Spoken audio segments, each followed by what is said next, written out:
ಕನ್ನಡ ನಾಡು ಇದು ಕನ್ನಡಿಗರ ನಾಡಿಮಿಡಿತ.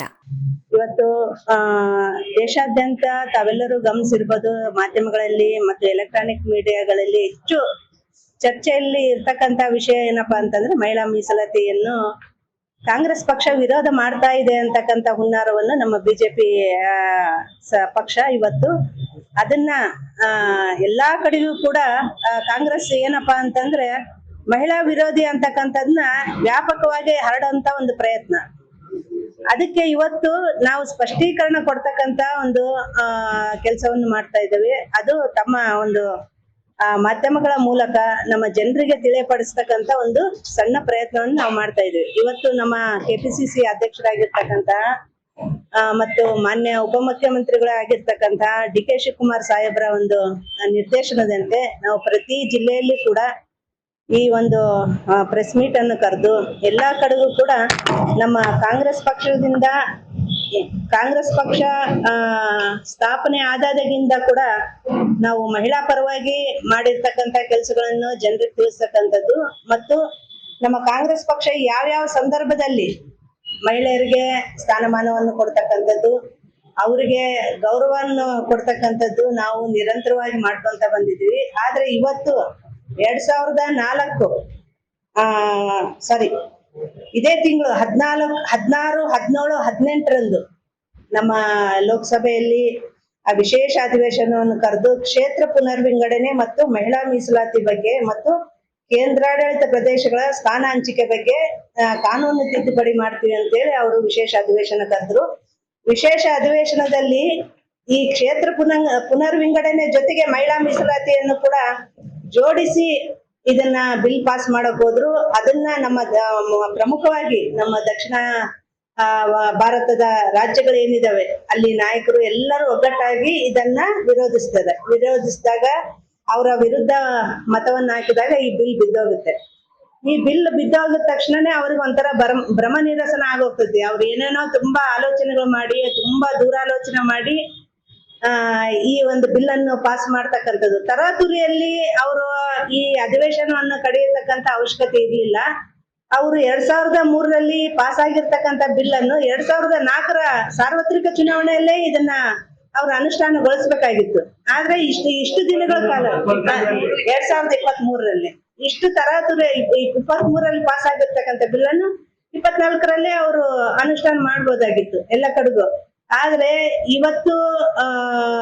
ಇವತ್ತಿನ ಪರಿಸ್ಥಿತಿಯಲ್ಲಿ ಅವ್ರು ಏನ್ ಮಾಡ್ತಾ ಇದ್ದಾರೆ ಅಂದ್ರೆ, ಈಗ ಎಲ್ಲ ಸಾರ್ವತ್ರಿಕ ಚುನಾವಣೆಗಳು ನಡೀತಾ ಇದೆ, ಅದನ್ನ ದೃಷ್ಟಿಯಲ್ಲಿ ಇಟ್ಕೊಂಡು ಈಗ ನಮ್ಮ ಜನರ ದೃಷ್ಟಿಯನ್ನು ಬೇರೆ ಕಡೆಗೆ ಸೆಳೆಯೋದಕ್ಕೆ ಇದನ್ನು ತರಾತುರಿಯಲ್ಲಿ ಮಾಡೋದಕ್ಕೆ ಹೊಂಟಿದ್ರು. ಇದನ್ನ ನಾವೆಲ್ಲರೂ ಸಾರಾಸಗಟಾಗಿ ತಿರಸ್ಕಾರ ಮಾಡಿದ್ದೇವೆ. ನಾವು ಯಾವತ್ತು ಈ ಮಹಿಳಾ ಮೀಸಲಾತಿ ವಿರೋಧವಾಗಿ ನಾವಿಲ್ಲ. ನಾವು ಮೊದ್ಲಿಂದ ಕೂಡ ಮಹಿಳಾ ಮೀಸಲಾತಿ ಬಗ್ಗೆನೇ ಮಾತಾಡ್ಕೊಂಡು ಬಂದಿರೋದು. ಅದನ್ನ ಅನುಷ್ಠಾನಕ್ಕೆ ತಂದಿರ್ತಕ್ಕಂಥ ಪಕ್ಷ ಯಾವ್ದಂದ್ರೆ ಅದು ನಮ್ಮ ಕಾಂಗ್ರೆಸ್ ಪಕ್ಷ. ತಾವೆಲ್ಲರೂ ಗಮನಿಸಿರ್ಬೋದು, ನಮ್ಮ ದಿವಂಗತ ಪ್ರಧಾನಿಗಳಾಗಿರ್ತಕ್ಕಂಥ ರಾಜೀವ್ ಗಾಂಧಿ ಅವರು ಮಹಿಳೆಯರಿಗೆ 50% ಅದು ಗ್ರಾಮೀಣ ಭಾಗದಿಂದ ಬಂದಂತ ಮಹಿಳೆಯರು ಕೂಡ ರಾಜಕೀಯವಾಗಿ ಅವರು ಸ್ಥಾನಮಾನವನ್ನು ಪಡಿಬೇಕು, ರಾಜಕೀಯವಾಗಿ ಅವರು ಬೆಳಿಬೇಕಂತಕ್ಕಂಥ ದೃಷ್ಟಿಯಲ್ಲಿ ಅವರು ತಮ್ಮ ಒಂದು ಅಧಿಕಾರಾವಧಿಯಲ್ಲಿ ಪಂಚಾಯತ್ ರಾಜ್ ಅಲ್ಲಿ ಪ್ರತಿಯೊಬ್ಬ ಹೆಣ್ಮಗಳು ಕೂಡ ಬೆಳಿಬೇಕಂತಕ್ಕಂಥ ನಿಟ್ಟಿನಲ್ಲಿ 50% ಮೀಸಲಾತಿಯನ್ನು ಕೊಟ್ಟರು. ಇವತ್ತು 15 ಲಕ್ಷ ಮಹಿಳೆಯರು ಇವತ್ತು ಅಧಿಕಾರವನ್ನು ಅನುಭವಿಸ್ತಿದ್ದಾರೆ ಅಂದ್ರೆ ಅದು ನಮ್ಮ ಕಾಂಗ್ರೆಸ್ ಪಕ್ಷದ ಕೊಡುಗೆ ಅಂತೇಳಿ ನಾನು ಈ ಸಂದರ್ಭದಲ್ಲಿ ಸ್ಪಷ್ಟೀಕರಣ ಕೊಡೋದಕ್ಕೆ ಬಯಸ್ತೀನಿ. ಹಾಗೇನೆ 28/1/26ರಿಂದ 22/4/26ವರೆಗೆ ಒಂದು ತಿಂಗಳ ಕಾಲ ಲೋಕಸಭೆಯಲ್ಲಿ ಅಧಿವೇಶನ ನಡೀತು. ಈ ಅಧಿವೇಶನ ಸಂದರ್ಭದಲ್ಲಿ ಯಾಕೆ ಈ ಮಹಿಳಾ ಮೀಸಲಾತಿ ಬಗ್ಗೆ ಅವ್ರು ಚರ್ಚೆ ಮಾಡ್ಲಿಲ್ಲ? ಅವಾಗ ಮಾಡ್ಬೋದಾಗಿತ್ತಲ್ಲ. ಒಂದು ತಿಂಗಳ ಕಾಲ ನಡೆದಂತ ಈ ಒಂದು ಸಭೆಯಲ್ಲಿ ನಮ್ಮ ಎಲ್ಲಾ ನಾಯಕರು ಇದ್ರು, ಅವಾಗ ಯಾಕೆ ಇದನ್ನ ಮಾಡ್ಲಿಲ್ಲ? ಅದಾದ ನಂತರ ಈ 3 ದಿನಗಳ ವಿಶೇಷ ಅಧಿವೇಶನ ಕರೆದು, ಅಂದ್ರೆ ನಮ್ಮ ನಾಯಕರೆಲ್ಲರೂ ಕೂಡ ಈ ಸಾರ್ವತ್ರಿಕ ಚುನಾವಣೆಯಲ್ಲಿ ಅವರೆಲ್ಲರೂ ಅಲ್ಲಿ ಮಗ್ನರಾಗಿರ್ಬೇಕಾದ್ರೆ 2/3 ಇದು ಅನುಪಾತದ ಇದ್ರಲ್ಲಿ ಬೇಗ ತರಾತುರಿಯಲ್ಲಿ ನಾವೆಲ್ಲರೂ ಇದನ್ನ ಪಾಸ್ ಮಾಡ್ಬಿಡ್ಬೋದು ಅಂತಕ್ಕಂಥ ಒಂದು ದುರಾಲೋಚನೆಯಿಂದ ಇದನ್ನ ಮಾಡಿದ್ರು. ಆದ್ರೂ ಕೂಡ ನಮ್ಮೆಲ್ಲ ನಾಯಕರು ಕೂಡ ಇವತ್ತು ಜಾಗೃತರಾಗಿ ಈ ಬಿಲ್ ಪಾಸ್ಗೆ ನಾವೆಲ್ಲರೂ ವಿರೋಧ ವ್ಯಕ್ತಪಡಿಸಿದ್ದೀವಿ. ಮತ್ತು ಈ ಕ್ಷೇತ್ರ ಮರುವಿಂಗಡಣೆ ಜೊತೆಗೆ ಯಾಕೆ ಇದು ಮಹಿಳಾ ಮೀಸಲಾತಿಯನ್ನು ಮಾಡ್ಬೇಕಾಗಿತ್ತು ಅನ್ನೋದು ನಮ್ದು ದೊಡ್ಡ ಪ್ರಶ್ನೆ. ಯಾಕಂದ್ರೆ ಕ್ಷೇತ್ರ ವಿಂಗಡಣೆ ಅಂತಂದ್ರೆ ಸುಮಾರು ಹೆಚ್ಚು ಸ್ಥಾನಗಳನ್ನ ನಾವು ಬರೀ ಉತ್ತರ ಭಾರತದವರೇ ತಗೊಳ್ತಾರೆ. ಯಾಕಂದ್ರೆ ಅಲ್ಲಿನ ಜನಸಂಖ್ಯೆ ಜಾಸ್ತಿ ಇರೋದ್ರಿಂದ ನಾವು ಜನಸಂಖ್ಯಾ ನಿಯಂತ್ರಣವನ್ನು ನಾವು ಇಲ್ಲಿ ಮಾಡ್ಕೊಂಡು ಈಗ ಅಭಿವೃದ್ಧಿ ಮಾಡಿರ್ತಕ್ಕಂಥದ್ದು, ಮತ್ತು ಕರ್ನಾಟಕದಿಂದ ನಾವು ಹೆಚ್ಚಾಗಿ ನಾವು ಕೇಂದ್ರಕ್ಕೆ ತೆರಿಗೆಯನ್ನು ಕಟ್ಟತಕ್ಕಂಥದ್ದು, ಮತ್ತೆ ನಾವೆಲ್ಲ ವ್ಯವಸ್ಥಿತವಾಗಿ ಇಲ್ಲಿ ಮಾಡ್ಕೊಂಡ್ರು ಕೂಡ ಇಲ್ಲಿ ದಕ್ಷಿಣ ಭಾಗದಲ್ಲಿ ಸ್ಥಳೀಯವಾಗಿ ನಮ್ಮ ಪ್ರಾದೇಶಿಕ ಪಕ್ಷಗಳ ಒಂದು ಇದು ಕಂಟ್ರೋಲ್ ಜಾಸ್ತಿ ಇರ್ತಕ್ಕಂಥದ್ದು ಇಲ್ಲಿ ಪಕ್ಷಗಳಲ್ಲಿ. ಅವರಿಗೆ ಏನಾಯ್ತಂದ್ರೆ ಅಲ್ಲಿ ಮೇಲೆ ಮಧ್ಯಪ್ರದೇಶ, ಉತ್ತರ ಪ್ರದೇಶ ಅಂತ ದೊಡ್ಡ ದೊಡ್ಡ ರಾಜ್ಯಗಳಲ್ಲಿ ನಮ್ ಸೀಟ್ ಜಾಸ್ತಿ ಆಗಿ ಹೋಗ್ಬಿಟ್ರೆ ನಾವು ಇವರ ಒಂದು ಒಪ್ಪಿಗೆ, ಯಾವುದೇ ಒಂದು ವಿಧೇಯಕ ಮಂಡನೆ ಮಾಡೋದಕ್ಕೆ ನಮ್ಮ ಒಪ್ಪಿಗೆ ಪಡೆಯೋ ಅವಶ್ಯಕತೆನೇ ಇಲ್ಲ, ಅಲ್ಲೇ ಅವರಿಗೆ ಸಾಕಷ್ಟು ಮೆಜಾರಿಟಿ ಸಿಕ್ಕೋಗ್ಬಿಡ್ತದೆ ಅಂತಕ್ಕಂತ ಒಂದು ಉದ್ದೇಶದಿಂದ ಇದನ್ನ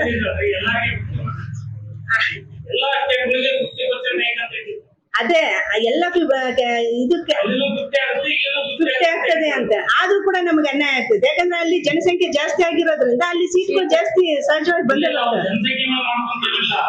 ಎಲ್ಲಾ ರಾಜ್ಯಗಳಿಗೂ ಸರಿಸಮನಾಗಿ 50% ಆಗಿತ್ತು. ಇಲ್ಲ ಇಲ್ಲ ಇಲ್ಲ ಅವರು 2011ರ ನಮಗೆ ಮಾಡ್ತೀವಿ ಅಂತ ಹೇಳಿ ನಾವು ಕೇಳಿದ್ದು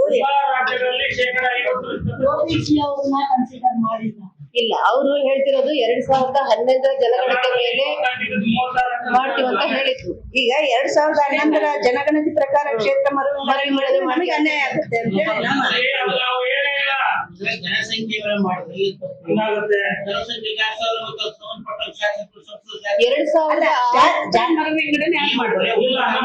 ಅಮಿತ್ ಶಾ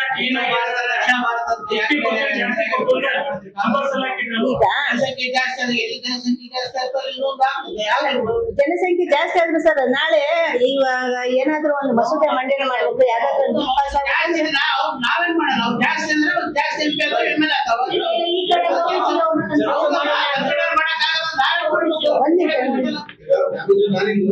ಮಾಡ್ಕೊಂಡಿಲ್ಲ. ಈಗ ಅಲ್ಲಿ ಉದ್ಯೋಗ ಇಲ್ಲ, ಬಡತನ ಭಾಗದ ಸೇರ್ಕೊಂಡಿದ್ದಾರೆ ಅಂತ ಈಗ ಅದಕ್ಕೆ ಭಾರತನ ಒಂದಂತ ಹೇಳ್ಬೇಕಂದ್ರೆ ಉತ್ತರ ಭಾರತ, ದಕ್ಷಿಣ ಭಾರತ ಯಾಕೆ ಮಾಡ್ತಾರೆ ಕಾಂಗ್ರೆಸ್ನವರು ಮಾಡಿಲ್ಲ.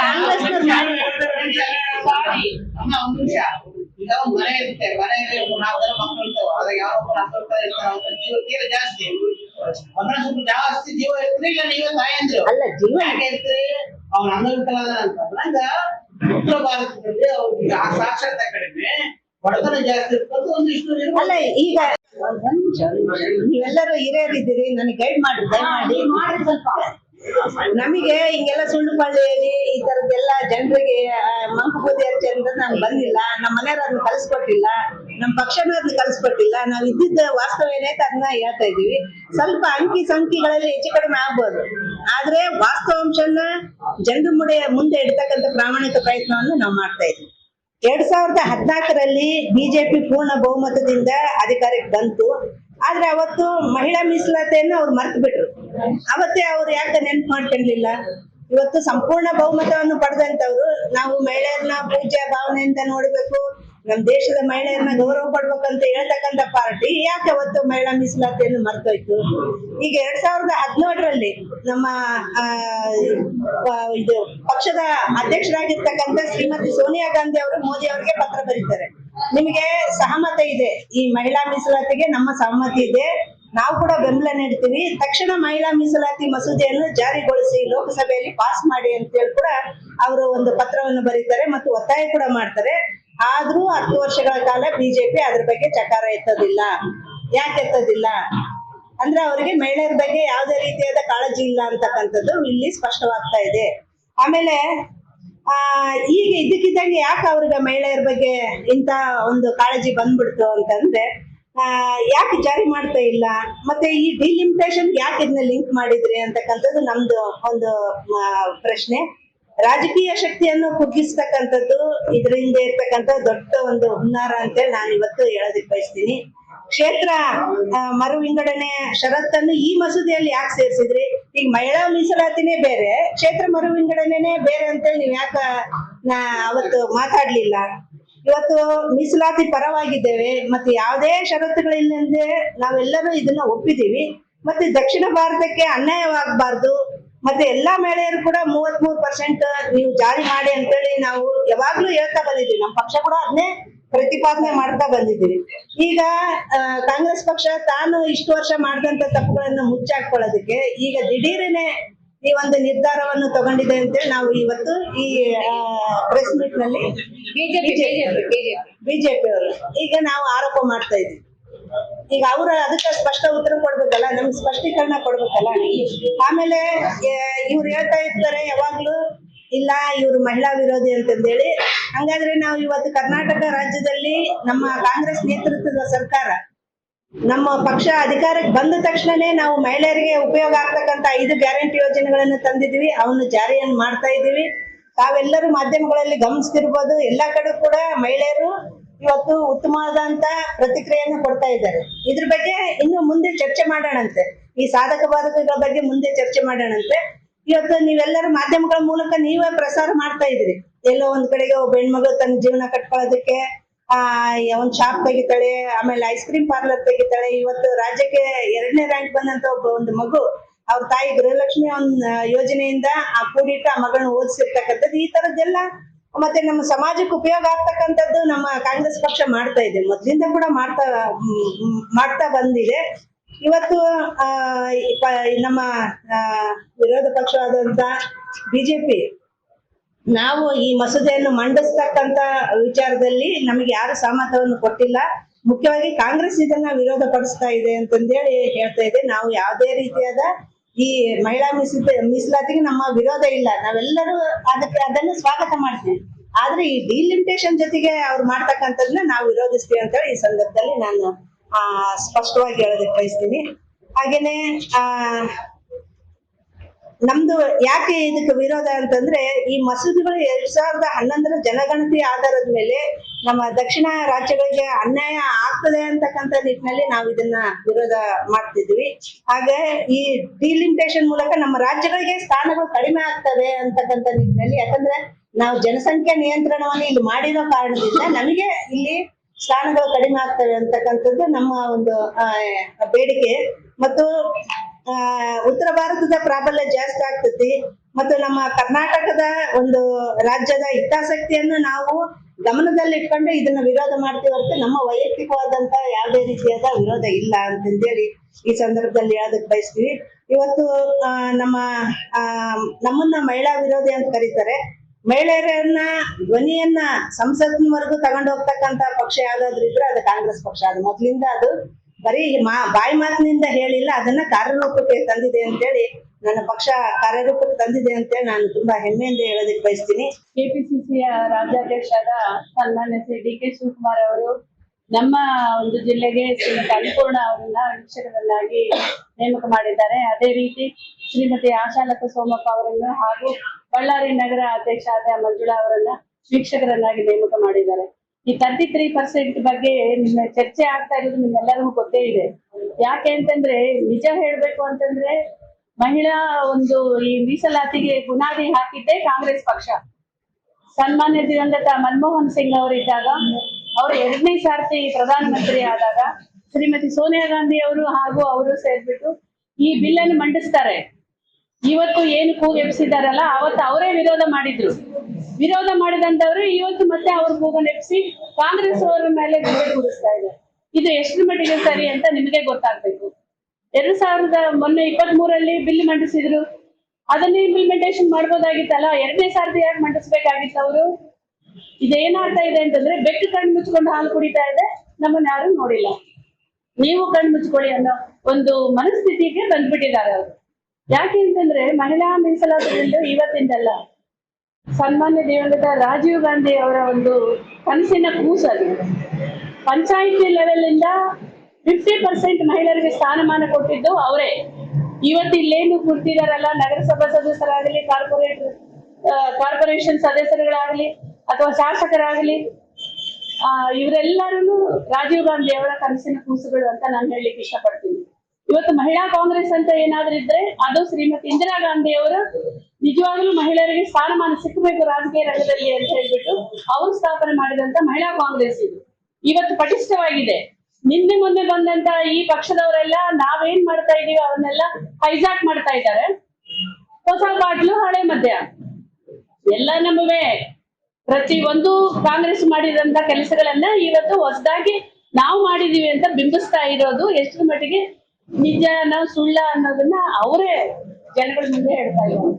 ಯಾಕೆ ಅಂತಂದ್ರೆ ಸುಳ್ಳೇ ನಮ್ಮ ಮನೆ ದೇವರು, ಅಪಪ್ರಚಾರನೇ ನಮ್ಮ ಗುರುಗಳು ಅನ್ನೋಂತ ಸ್ಥಿತಿಯಲ್ಲಿ ಇರೋಂಥವ್ರಿಗೆ ನಾವ್ ಏನ್ ಮಾತಾಡ್ಲಿಕ್ಕೆ ಸಾಧ್ಯ? ಸುಳ್ಳು ಯಾವತ್ತು ಎಷ್ಟೋ ದಿನ ನಿಲ್ಲಲ್ಲ, ಅದ್ ಬಹಳ ಸ್ಪೀಡ್ ಆಗಿ ಊರು ತಿರುಗಿದ್ರು ಕೊನೆಗೆ ನಿಜಕ್ಕೆ ಸ್ಥಾನ ಸಿಗುತ್ತೆ ಅಂತ ಹೇಳಿ ಗೊತ್ತಿದೆ. ಆ ಒಂದು ವಿಷಯ ಮಾತಾಡ್ಲಿಕ್ಕೆ ಶ್ರೀಮತಿ ಅನ್ನಪೂರ್ಣ ಅವರು ಕೆಪಿಸಿಸಿ ಇಂದ ನೇಮಕಾಗಿದ್ದಾರೆ ಶಾಸಕರಾಗಿ.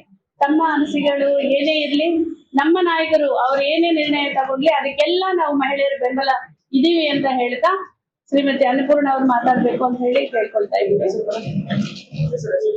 ಶ್ರೀಮತಿ ಕಮಲಾ ಮರಿಸ್ವಾಮಿ, ಮಾಜಿ ಕೆಪಿಸಿಸಿ ಸೆಕ್ರೆಟರಿ. ಸಮಗ್ರ ಸುದ್ದಿಗಳಿಗಾಗಿ ತಪ್ಪದೆ ನೋಡಿ ಕನ್ನಡ ನಾಡು ವಾಹಿನಿ. ಸಬ್ಸ್ಕ್ರೈಬ್ ಮಾಡಿಕೊಳ್ಳಲು ಕೂಡಲೇ ಪಕ್ಕದಲ್ಲಿ ಕಾಣುವ ಬೆಲ್ ಐಕಾನ್ ಕ್ಲಿಕ್ ಮಾಡಿ ನೋಟಿಫಿಕೇಶನ್ ಪಡೆಯಿರಿ.